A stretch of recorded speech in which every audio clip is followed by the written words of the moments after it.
Hey everyone, welcome to Easy Economics. How is everybody doing?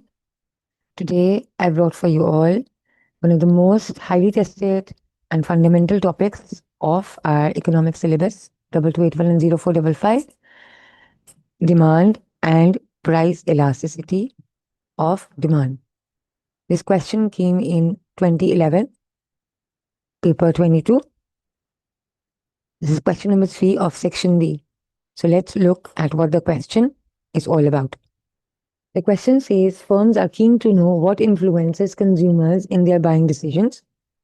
Publishing firms in India have researched why people buy particular magazines and have found that the price elasticity of demand for different magazines varies.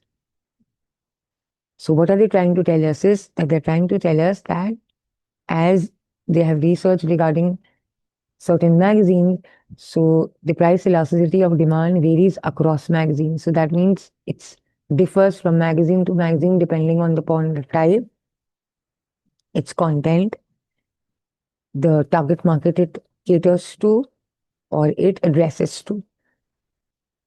The first part is of 6 marks. It's asking us to describe the factors that can affect the demand for a product. Now, whenever we are talking about questions in section B, we need to make a reference to the source or the topic the question is talking about. So in this case, we will be addressing or linking our answers to magazines.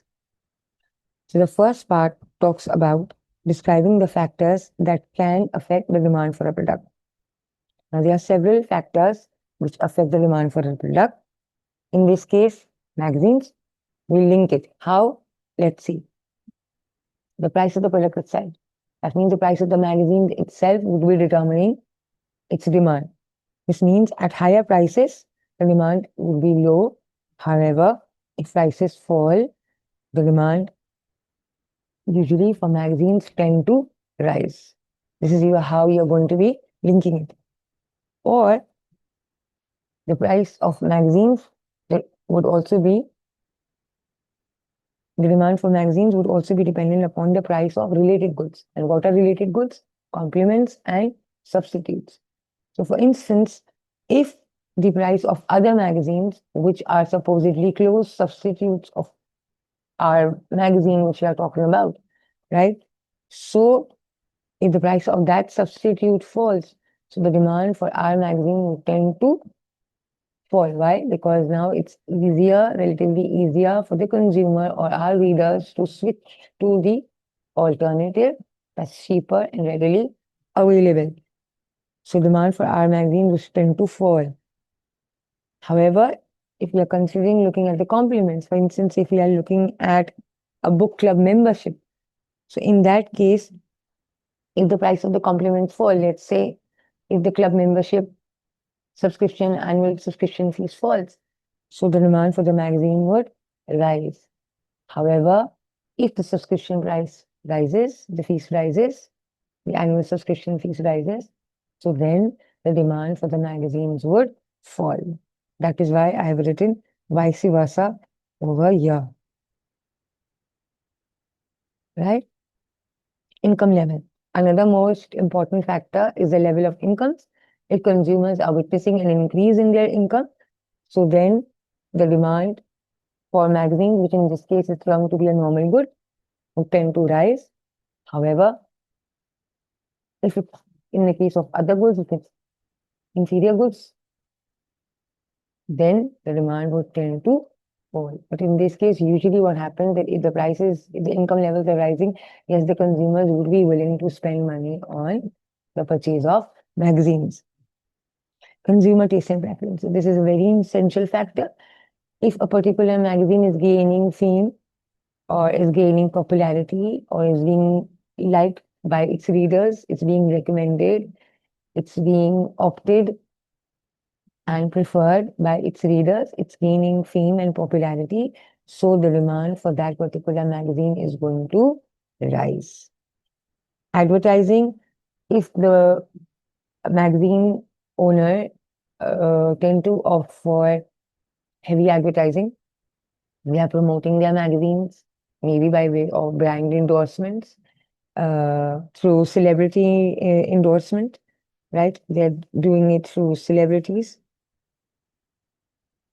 Maybe on their front cover, they are hiring, or, they are taking the services of certain famous celebrities, or they are increasing awareness by way of their promotions and advertising campaigns.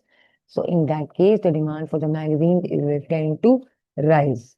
So the question asked us to explain.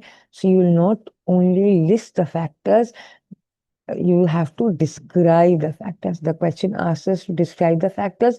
So we'll not list, we'll explain the factors by linking it to the magazines in order to attain full 6 marks.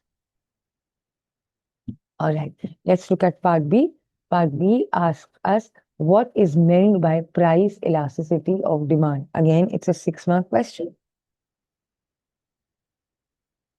Yes, it came in 2011, and now the marking strategies have changed, and the paper pattern has changed. So now there are 4 parts to it. But the reason why I picked this question is because it's a very comprehensive question that covers the entire topic of demand and price elasticity of demand. But you might be noticing that there are 3 parts to it, and the marks allocated to each part is different than what now we see in the paper. So don't get confused. I just wanted to share this question with you so that we all have an idea of how to go about answering question, because it's a very comprehensive question covering the topic which I wanted to address today. So the first thing we are going to be doing is we are going to be explaining what is meant by price elasticity of demand by way of first explaining the formula. So first we'll say price elastic demand is equals to percentage change in quantity demanded divided by percentage change in price. The triangle over here refers to the change. So then we'll go on explaining the formula. We'll say it measures the responsiveness of quantity demanded of a product to changes in price. Right? Now, we are going to be explaining different cases of elasticity of demand. We'll say the value of price elasticity of demand varies from 0 to infinity, right? If a small change in price causes a large change in quantity demanded, then in that case, the price would tend to be elastic. How? For instance, if a small increase in price would cause a large fall in the quantity demanded for magazines, in that case, the demand for magazines would be elastic. In that case, the PED value would has to be greater than 1.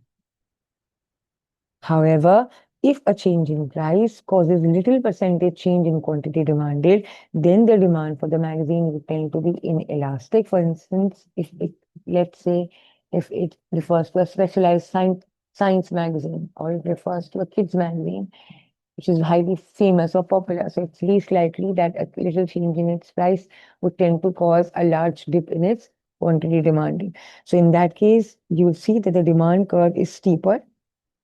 In the previous case, when the demand was elastic, the demand curve was flatter. But in this case, the demand curve is inelastic, so the demand curve is steeper. And you'll see that even though the price is changing by a larger proportion, the yellow region shows that even though the price is changing by a larger proportion, it's increasing. However, you see the quantity demanded highlighted by the blue region, it's lesser. So the fall in quantity demanded is less as compared to the hike in price. When will this happen? When the demand is inelastic. That means even though the price change is comparatively larger, the change in quantity demanded is relatively less. So the PED value has to be less than 1. I hope this is clear so far. Third scenario. The third scenario would be when the demand changes by the same percentage or the same proportion as the change in price. So that means the numerator and the denominator would turn out to be 1. The value would be equals to 1. Whatever percentage change in take it to in price, for instance, if there was a 10% increase in the price of a magazine, there was a 10% decrease in the quantity demanded, right? So equivalent change. So in that case, it would be unitary price elastic. So in that case, price elastic demand would be 1. the value of PED would be 1. So you can see the yellow and the blue regions are equal. The proportion is equal. And when would this happen? When the price elastic demand is unitary, right? Equals to 1. Fourth scenario. The fourth scenario is if the demand remains constant irrespective of changes in price. So no matter whatever changes is happening to price, the demand would remain the same. And when would this happen? When the demand curve is exactly parallel to the price axis. You see, it's a straight line parallel to the vertical axis, vertical price axis. So in this case, you'll see no matter whatever changes is happening to the price, the quantity is same here.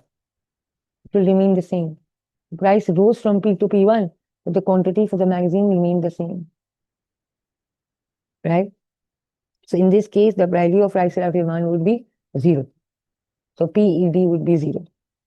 And the last case would be if a change in price causes a complete change in quantity demanded. That means we do not know what changes would take place in the price if following a change in price.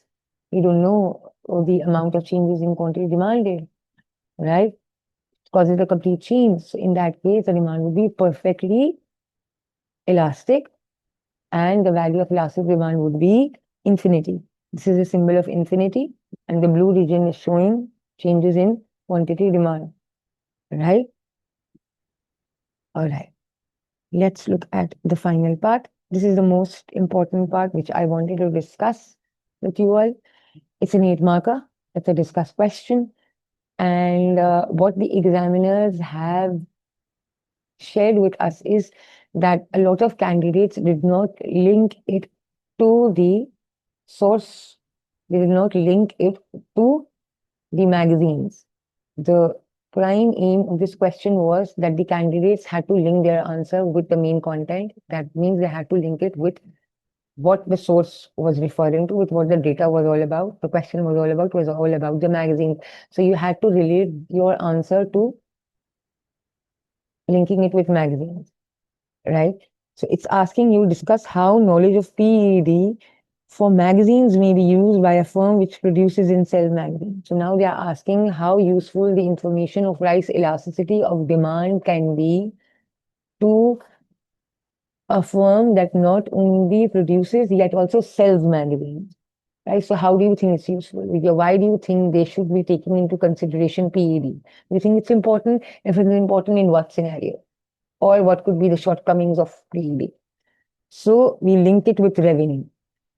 We'll say usually what happens, the demand for magazines is usually elastic.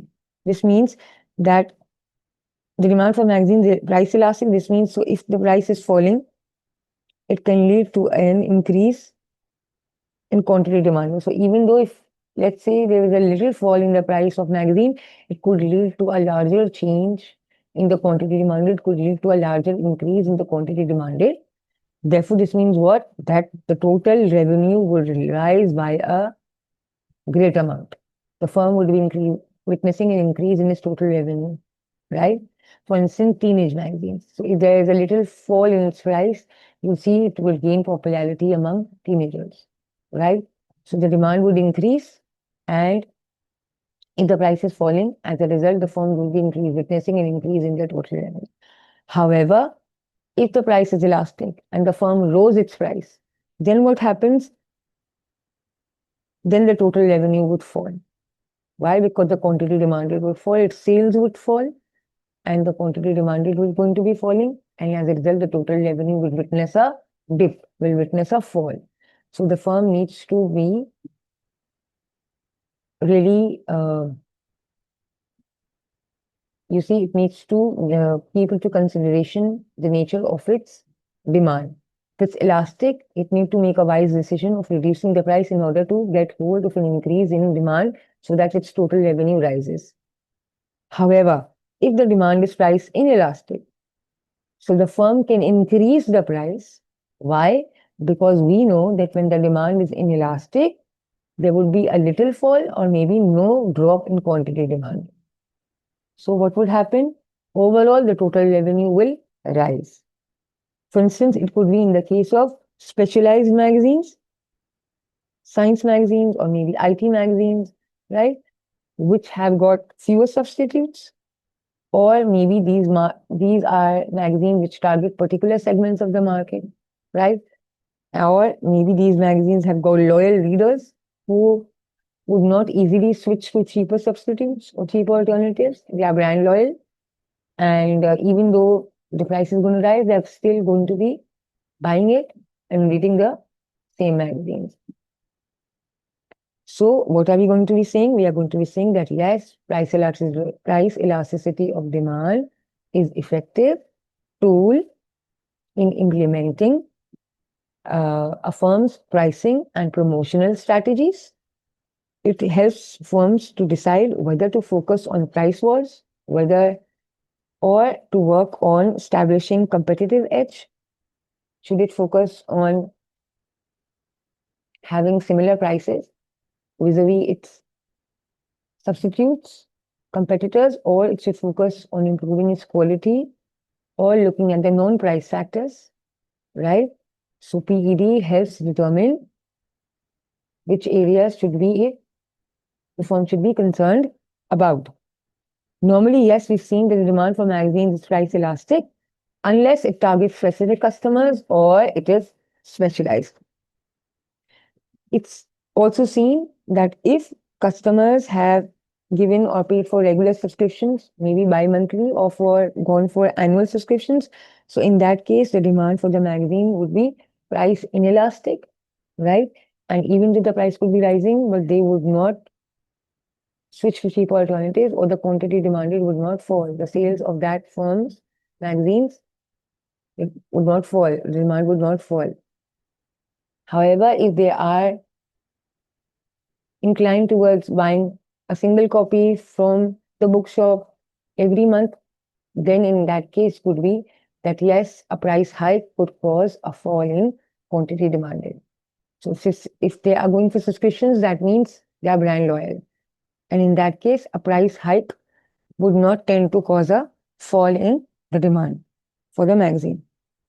However, it must be noted that price changes, the PED changes with time and consumer preferences. So price elastic demand, the value for PED changes with time and consumer preferences, and other factors such as competition and costs and other market factors must also be taken into consideration by the firm in order to consider the impact on its total revenue. So this is what I have brought for you today. Hope you all liked it and understood. Stay tuned. I'll be coming up with more such tutorials to clarify your concepts. Happy learning.